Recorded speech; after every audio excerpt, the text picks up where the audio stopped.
Hello everyone. आज हम बात करेंगे टॉपिक अपना फिलर्स की। फर्स्ट ऑफ ऑल, फिलर्स हमारे होते हैं जो ये फिलिंग्स द ब्लैंक्स होते हैं, ये हमारे 5 टाइप्स के होते हैं, 5 तरीके के होते हैं। जैसे कि फर्स्ट ऑफ ऑल है कि हमारा सिंगल ब्लैंक फिल होता है, डबल ब्लैंक फिल होता है। ये जो फर्स्ट 2 है ये हमारे मोस्टली हमारे जो नॉर्मल एग्ज़ाम्स होते हैं ये कई पेपरों में ईजिली पूछे जाते हैं। जो ये ट्रिपल ब्लैंक फिल है ये हमारे बैंक्स एग्ज़ाम्स में आते हैं।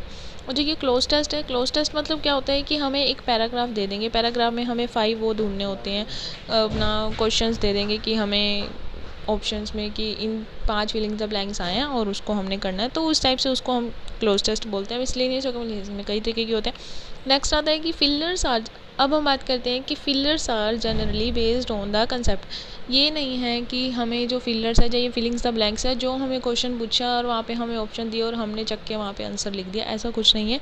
फिलर्स भी हमारे बेस्ड होते हैं कंसेप्ट पर। First of all tone based होता है हमारा फिलर, ग्रामर बेस्ड होते हैं, पार्ट ऑफ स्पीच बेस्ड होते हैं, फ्रेजल होते हैं, सेंस बेस्ड होते हैं। टोन बेस्ड में क्या होता है, टोन में हमें अगर कोई कुछ पूछा हुआ है, हमें क्वेश्चन पूछा है, तो हम उसमें ध्यान क्वेश्चन में हम पढ़ के बता सकते हैं कि इसमें हमारी पॉजिटिव बात हो रही है या नेगेटिव बात हो रही है। एक होता है न्यूट्रल। न्यूट्रल मतलब कि ना पॉजिटिव बात हो रही है ना नेगेटिव बात हो रही है। तो नेक्स्ट आगे हम क्वेश्चन को करते हैं। फर्स्ट क्वेश्चन आता है कि the economy is in slums. Economy के साथ कुछ हुआ है, क्या हुआ है कि गिर रही है, इकोनॉमी हमारी गिर रही है। Government should do something to revive it. Government को कुछ करना चाहिए। हमें ये हमारा टोन बेस्ड क्वेश्चन है। हमें इसमें पता लग रहा है कि हमारी जो क्वेश्चन में हमें बताया गया है कि ये हमारी यहाँ पे नेगेटिव बात हो रही है, हमारी यहाँ पे नेगेटिव बात हो रही है। The economy is in slums, government should do something to revive it.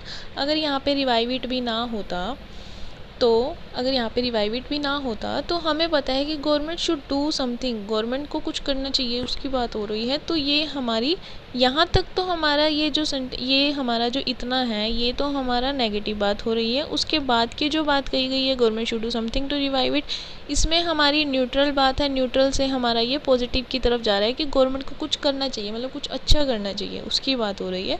तो ये हमारा टोन बेस्ड क्वेश्चन होगा। मतलब इस तरीके से हम अपने क्वेश्चंस को देख सकते हैं कि नेगेटिव है या पॉजिटिव में जा रहा है, किस तरीके से बात को कही गई। वैसे अगर सपोज टू बी यहाँ पे अगर स्लम्स ना होता, सपोज टू बी यहाँ पे अगर स्लम्स ना होता और हमें ऑप्शन में ए बी सी डी में हमें कहीं पर भी नेगेटिव दे रखा होता, नेगेटिव सेंटेंस दे रखा होता, तो उसमें हम नेगेटिव वर्ड दे रखा होता सॉरी, तो वहाँ पे हम सीधा नेगेटिव पे अपना टिक कर दे, वो हमारा आंसर होता, बाकी हमारी पॉजिटिव, क्योंकि हमें पता है कि ये तो टोन बेस्ड क्वेश्चन है। नेक्स्ट आता है हमारा जो ये he is a dash man. He is a dash man, हमें पता है कि ये जो जगह है ये हमारी एडजेक्टिव की जगह है। ये जगह हमारी किसकी है, एडजेक्टिव की है। मतलब हम ग्रामर से भी, हम पार्ट्स ऑफ स्पीच से भी हम पता लगा सकते हैं कि हमारा यहाँ पे जो आंसर है वो हमारा क्या आएगा। तो ये पार्ट्स ऑफ स्पीच भी हो गया, ठीक है। He's has been dash punished, यहाँ पर अब पनिश्ड हो गया। पनिश्ड तो हमारा वर्ब की थर्ड फॉर्म है, तो वर्ब हो गया, तो ये जगह किसकी होगी, ये वाली जगह हमारी किसकी होगी, पनिश्ड हमारा वर्ब की थर्ड फॉर्म है। तो पनिश्ड से पहले हमारा क्या आएगा, वर्ब के साथ, हमें वर्ब के साथ तो एडवर्ब ही आ सकता है, तो ये हमारी जगह कौन सी होगी, एडवर्ब की जगह होगी। नेक्स्ट आता है he has been to dash many times.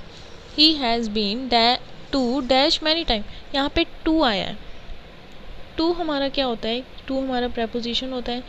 Preposition के बाद हमेशा प्रेपोजिशन प्लस नाउन या फिर प्रनाउन, प्रेपोजिशन के बाद नाउन या प्रनाउन आता है। पर यहाँ पे क्वेश्चन जो है, क्वेश्चन में इन्होंने हटके कुछ कह रखा है कि यहाँ पे टू दे रखा है। टू के बाद हमेशा क्या आएगा, या तो नाउन आएगा, नहीं तो प्रनाउन आएगा, या फिर वर्ब आ सकती है। ये हमारा क्वेश्चन है। तो यहाँ पे जो भी आंसर होगा, जो भी ऑप्शंस में पूछा गया होगा, वो यहाँ पे नाउन हो गया या प्रनाउन हो गया या वर्ब, इनमें से आंसर यहाँ पे आएगा। नेक्स्ट आता है question, the building was dash by the contractor. Contractor ने बिल्डिंग के साथ कुछ किया, हमें नहीं पता उसने क्या किया, बिफोर मतलब उससे पहले। अ मल्टीप्लेक्स वॉज बिल्ट, वहाँ पे कुछ मल्टीप्लेक्स था। मल्टीप्लेक्स मतलब कोई बिल्डिंग ही है, मतलब मल्टी लेवल पे अपना बनी हुई है, वहाँ पे वो बनी हुई थी। सारी बात उन्होंने यहाँ पे ये कह रखी है, ठीक है। तो यहाँ पे इन्होंने हमें ऑप्शन दे रखे हैं। फर्स्ट ऑप्शन है हमारा मेड अप, सेकंड है हमारा बोट अप, थर्ड है हमारा बोट डाउन हो गया, फोर्थ हो गया ब्रॉट फॉरवर्ड हो गया, मतलब हमें क्वेश्चन में क्या रखा है कि मल्टीप्लेक्स बना हुआ है बट उससे पहले बिल्डिंग को कुछ किया गया है, क्या किया गया वो हमें नहीं पता। यहाँ पे हम ऑप्शंस में देखते हैं।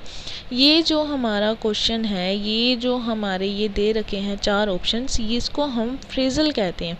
फ्रेजल कैसे कहते हैं हम, ये देखिए ये अप है, अप तो हमारा प्रपोजिशन की तरह लग रहा है, अप हमारा प्रपोजिशन की तरह लग रहा है। और प्रपोजिशन से पहले क्या आ रखा है, वर्ब आ रखा है। तो वर्ब प्लस प्रपोजिशन अगर मिलकर कोई वर्ड बनाते हैं तो वो हमारा फ्रेजल होता है। क्या होता है, वो हमारा फ्रेजल होता है। तो हम देखते हैं अब क्वेश्चन में क्या पूछा है। तो हमें पता है कि यहाँ पर हमारा क्या आएगा। हम देखते हैं आगे क्वेश्चन में, made up. Made up, made up तो कुछ भी नहीं है। मेड अप का मतलब ही होता है कि किसी से कि मतलब किसी के साथ सुलह कर लेना। तो ये वाला क्वेश्चन, ये वाला तो आएगा ही नहीं ऑप्शन। नेक्स्ट देखते हैं कि बोट अप।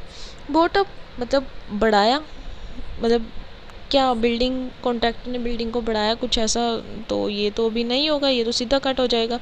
नेक्स्ट आता है बोट डाउन। बोट डाउन मतलब होता है कि तोड़ फाड़ करना, मतलब ख़त्म कर देना चीज़ को। नेक्स्ट आता है बोट फॉरवर्ड। बोट फॉरवर्ड मतलब कि आगे लेके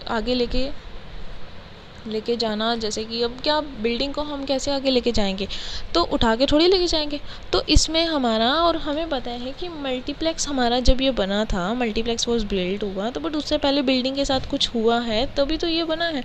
तो यहाँ पे क्या आएगा, बोट अप, बोट डाउन आएगा। तो बोट डाउन हमारा आंसर होगा यहाँ पे, मतलब तोड़ फाड़ करी और फिर ये बिल्डिंग बनी। नेक्स्ट आता है हमारा, he look down at the boy. अब हम देखते हैं हम फ्रेजल कैसे होता है कि अगर यहाँ पे लिखा होता he scolded the boy, he scolded the boy, he scolded the boy, ठीक है। और उसके बाद लिखा एक लाइन ये लिखी हुई है कि he look down at the boy, look down at the boy. मतलब काम तो ये दोनों सेंटेंस सेम कर रहे हैं, बट इसमें क्या है, ये तो हमारा खाली वर्ब हो गया ना, पर यहाँ पे हमारा वर्ब के साथ क्या लगा हुआ है, प्रेपोजिशन लगा हुआ है। तो ये वर्ड है जो हमारा, ये हमारा क्या बन गया, ये हमारा फ्रेजल बन गया, ये हमारा फ्रेजल बन गया।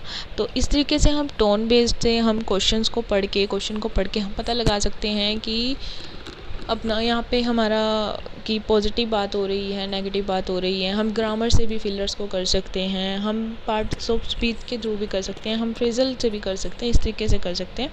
नेक्स्ट आता है हमारा फर्स्ट कंसेप्ट। हम देखते हैं अब क्वेश्चंस को। फर्स्ट कंसेप्ट क्या है हमारा, सेंस बेस्ड। हमारा सेंस बेस्ड होता है। अब जैसे फर्स्ट क्वेश्चन है, ही इज़ ए या फिर एन डैश बॉय। हमें ये पता है कि ये वाली जगह जो है ये है एडजेक्टिव की जगह है। किसकी जगह है, ये है एडजेक्टिव की जगह। फर्स्ट ये रखा है ऑप्शन एंग्री, ब्यूटीफुल, काइंड। अब मैंने जो फर्स्ट वीडियो बनाया था हाउ टू आइडेंटिफाई एडजेक्टिव्स, तो एडजेक्टिव में मैंने बताया कि जिसके लास्ट में वाई हो या जिसके लास्ट में फुल हो वो हमारा एडजेक्टिव बन जाएगा।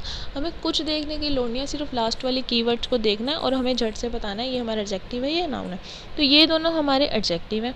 काइंड हमारा, ये काइंड भी हमारा एडजेक्टिव है। तो ये जो बात हो रही है यहाँ पे हमारा जो ही इज़ ए या एन डैश बॉय है, यहाँ पे ये तीनों ऑप्शन आ सकते हैं, यहाँ पे 3 ऑप्शन आ सकते हैं। अब आप ये कहोगे कि ब्यूटीफुल है, ब्यूटीफुल तो गर्ल्स होती हैं, ऐसा कुछ नहीं होता। ब्यूटीफुल बॉयज़ भी होते हैं। ये हमारा इंडिया ही है जहाँ पे ब्यूटीफुल नहीं बोला जाता लड़कों को, और लड़कियाँ हैंडसम भी होती हैं। तो यहाँ पे ब्यूटीफुल बिल्कुल सही आंसर है, ठीक है। तो आगे हमें ये क्वेश्चन में क्या कर दिया कि इन्होंने हमें तीनों चीज़ें दे दी, और हमें नेक्स्ट हमें आगे ऑप्शन में कैसे दे दिया कि ओनली ए या सी, ओनली सी। अगर आप होते, अगर किसी को होता कि किसी को पता होता कि ब्यूटीफुल है, जैसे वो कोई कह रहा है कि ब्यूटीफुल तो लड़कों के लिए नहीं यूज़ होते, तो वो ए और सी पे टिक करता, बट ऐसा कुछ भी नहीं है। ब्यूटीफुल हमारे बॉयज़ के लिए भी यूज़ होता है। तो इसमें जो आंसर आएगा वो हमारा ऑल आंसर आएगा। क्या आएगा, ऑल आंसर आएगा। तो ये हमारी आज की क्वेश्चंस थे, और नेक्स्ट वीडियो में मैं बताऊंगी कि आगे हम इस चैप्टर को कंटिन्यू करेंगे, और कंसेप्ट जो हमारा ये सेंस बेस्ड क्वेश्चन है ये भी हम आगे कंटिन्यू करेंगे। Thank you.